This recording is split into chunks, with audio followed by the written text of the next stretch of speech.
Did you know the Knights Templar supposedly discovered the Holy Grail, the cup used by Jesus at the Last Supper? The Templars have earned a mythical status, their name synonymous with secrets, treasure, and legendary quests.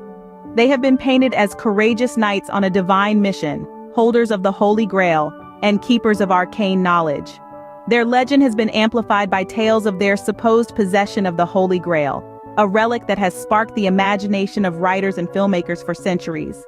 From Dan Brown's The Da Vinci Code to the Indiana Jones series, the Templars have been portrayed as guardians of this sacred artifact, sparking intrigue and fascination. Their enigmatic aura, however, often overshadows their actual historical significance. The Knights Templar were more than just the protagonists of tales and legends.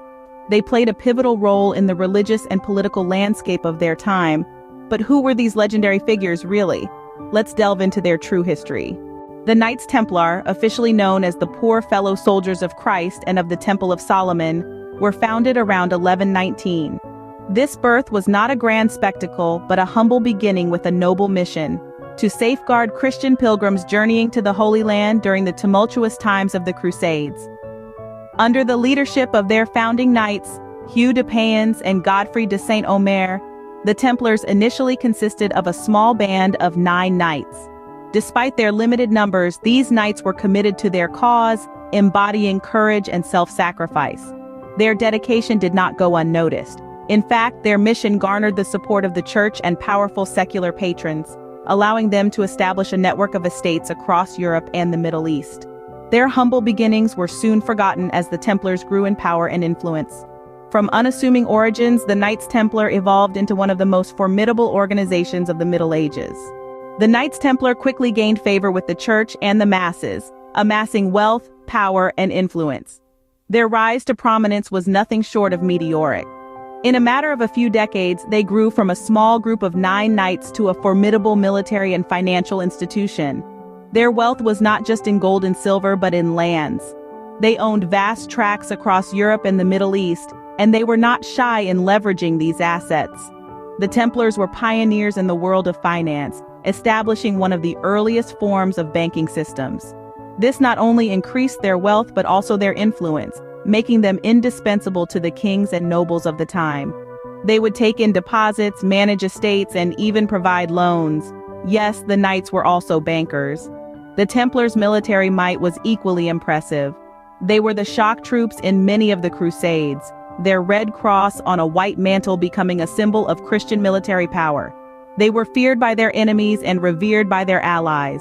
Their role in the later Crusades only served to cement their reputation as a force to be reckoned with. But as they say, what goes up must come down. The glory of the Knights Templar was not to last. By the early 14th century, their downfall had begun. Their decline was a culmination of several factors. The loss of the Holy Land, their primary purpose, was a crushing blow to their prestige. The Templars' vast wealth also made them targets. Kings and nobles owed them staggering debts, and these debtors started to see the Templars not as protectors, but as potential threats. The distrust they inspired reached a fever pitch on Friday the 13th of October, 1307.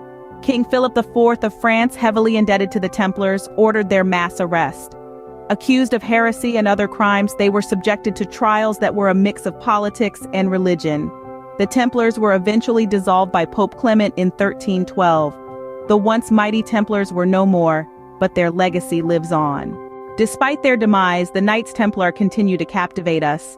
Their legacy persists in many facets of our lives, especially in modern banking. The Templars' innovative financial systems, including checks and deposit banking, are still in use today. Additionally, they've secured a place in popular culture, appearing in books, films, and even video games. So, from mythical grail finders to formidable warriors and financial pioneers, the Knights Templar have left an indelible mark on history.